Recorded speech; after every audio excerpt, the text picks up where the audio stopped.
हर हर महादेव, घर घर महादेव। मैं ज्योतिष आचार्य पंडित विनोद दुबे, जबलपुर मध्य प्रदेश से। आप देख रहे हैं ज्योतिष जगत में हड़कंप। और आज का विषय है, आपके बच्चे प्रेम जाल में कब फंसते हैं, क्यों फंसते हैं, कौन उन्हें फंसाता है। आपके बच्चे इतने मन से इतने मजबूर और कमजोर लाचार हो जाते हैं कि आप इधर बुलाते हैं वो उधर जाते हैं, आप इधर बुलाते वो उधर जाते हैं। एक दिन वो आता है, आपके बच्चे बगावत करने लगते हैं और आप अपने ही घर में महाभारत का कुरुक्षेत्र मैदान देखते हैं। ऐसा क्यों होता है? कौन से ग्रह के कारण आपके बच्चों के जीवन में अचानक अनायास परिवर्तन होता है? इसमें क्या किसी तरह के तंत्र मंत्र का प्रभाव भी होता है, या इसमें किसी भी तरह के ग्रहों का प्रभाव होता है? मेन रीजन क्या है, मुख्य मुद्दा क्या है, इस पर आज बात करेंगे। आपने देखा होगा, बच्चे अच्छे मन लगाकर पढ़ाई कर रहे हैं, बच्चों को दीन दुनिया से कोई सरोकार नहीं, कोई लेना देना नहीं, कोई मतलब नहीं, और अचानक वो किसी न किसी लड़का लड़की के जाल में फंस जाते। देखिए, एक दृष्टि से तो यह बचपने भरी बातें हैं। शुरुआत होती है एक दूसरे की प्रशंसा से। अब एक दूसरे की प्रशंसा से शुरुआत होती है और प्रशंसा का ग्रह होता है शुक्र। शुक्र ग्लैमर का, सौंदर्य का, या जितनी सुंदरता या जो भी जिसे चमक दमक कहना चाहिए, इनका स्वामी शुक्र ग्रह होता है। और शुक्र ग्रह ही एक दूसरे को एक दूसरे के प्रति आकर्षित करता है, समर्पित करता है। परंतु जन्म कुंडली में एक योग, हमने ऐसे कुछ योग देखे हैं, उसमें से एक योग की हम चर्चा करेंगे। अगर 12वें घर का स्वामी लग्न में हो, या लग्न का स्वामी 12वें घर में गोचर करे, उसी समय शुक्र की दशांतर दशा हो या शुक्र का अनुकूल गोचर हो, तो लगभग 22 दिन के आसपास शुक्र का गोचर, महीने भर का गोचर, कभी वक्री होता है तो आगे पीछे। तो ये शुक्र के गोचर के दरमियान जब चंद्रमा की दृष्टि 12वें घर के स्वामी पर पड़ेगी, उन 2 दिनों के अंदर एक दूसरे से बच्चों को प्रेम हो जाएगा। बड़ी विचित्र व्यवस्था ग्रहों की होती है। चेक करके देख सकते हैं, कुंडलियां आपके पास हैं, जन्म तारीख समय डिटेल आपकी आपके पास है। आप अपने जीवन के, बच्चों के जीवन के किसी भी विषय में जान सकते हैं। हाँ, ये जरूर है कि कई कई बार यह प्रेम प्रसंग जीवन के विनाशक हो जाते हैं, दोनों परिवार के विनाशक हो जाते, इतना विध्वंसक रूप ले लेते हैं, विवाद होते हैं, बच्चे बच्चियां बड़े बड़े पुल से कूद जाते हैं, जहर खा लेते हैं, जीवन समाप्त कर लेते हैं। आखिर इतना गहरा प्रभाव इनके मन मस्तिष्क पर पड़ता कैसे है? ये 12वें घर के स्वामी की देन है।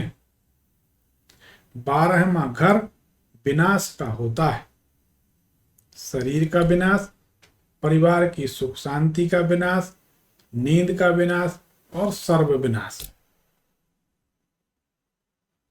तो सावधान रहें। अगर 12वें घर का स्वामी कमजोर होकर मनुष्य के लग्न में पड़े,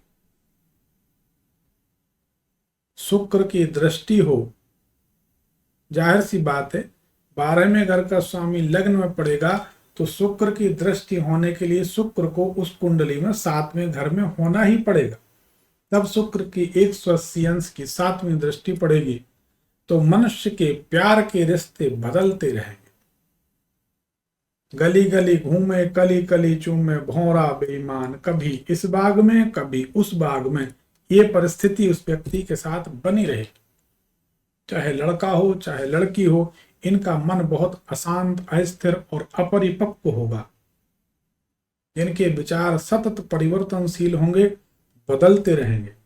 कभी किसी से प्रेम हो रहा, कभी किसी से प्रेम हो रहा, जो भी प्यार से मिला हम उसी के हो लिए। कुल मिला के जिसने भी हंसे मुस्कुराए उन्हीं के साथ इनका दिल लग जाएगा। इनका ना प्रेम पक्का है ना भरोसे के। आप समझिए, ये ज्योतिष की मीमांसा है कि इस तरह से ग्रहों प्रभावित करते हैं तो मनुष्य प्रेम के जाल में पड़ता है। इसमें बहुत तेरे मौकों पर हमने देखा है कुछ तंत्र का प्रयोग भी होता है बच्चों के ऊपर। कुछ लोग, नाना प्रकार के लोग, नाना प्रकार की चेटक विद्याएं, इतनी विद्याएं हैं संसार में जिसकी कोई सीमा नहीं। विश्वामित्र जी ने भगवान श्री राम और लखनलाल जी को 64,000 बला अतिबला इत्यादि विद्याएं दी थी। विद्याओं की कोई सीमा नहीं। एक ऋषि के पास, एक मुनि के पास इतनी विद्या, तो दुनिया में कितनी विद्या। अनेक प्रकार के प्रयोग और विद्याएं होती हैं, अनेक प्रकार के टोटके होते हैं, चेटक विद्याएं होती हैं छोटी छोटी जो तुरंत फल देती हैं। तो कुछ लोग, ये भी देखा गया है कि कुछ खिला पिला देते हैं, इसका भी असर होता है। कोई माने या ना माने, पढ़े लिखे लोग इसको मना कर सकते हैं, लेकिन ऐसा होता जरूर। पढ़े लिखे लोगों पर जब हो जाता है तब वो कहते हैं कि हाँ ये बात सही है, हमने तो कभी सोचा नहीं था, गुरुजी हमें तो यकीन नहीं था ऐसा भी होता है, कमाल हो गया, हमको तो सिवाय उसके कुछ दिखता ही नहीं है। तब समझ में आता कि पढ़ाई लिखाई कहाँ गई। तो होता तो सब कुछ है दुनिया में, किसी चीज को डिनाई नहीं कर सकते। भगवान है तो भूत प्रेत है, अरे जब हम हैं तो खुदा भी है, किसी शायर ने शेर में कहा है। तो कहने का मतलब ये है कि अगर हमारी मौजूदगी है तो भगवान की मौजूदगी भी है, हमारी मौजूदगी है तो भूत प्रेतों की मौजूदगी भी है। सब अपनी अपनी जगह है, लेकिन भगवान की कृपा रहती है तो सबसे सुरक्षित है। भगवान की कृपा दृष्टि ना रहने से मनुष्य संकट में पड़ जाता है। तो ये कहने का मतलब है कि किसी तरह की विद्या का भी प्रभाव होता है।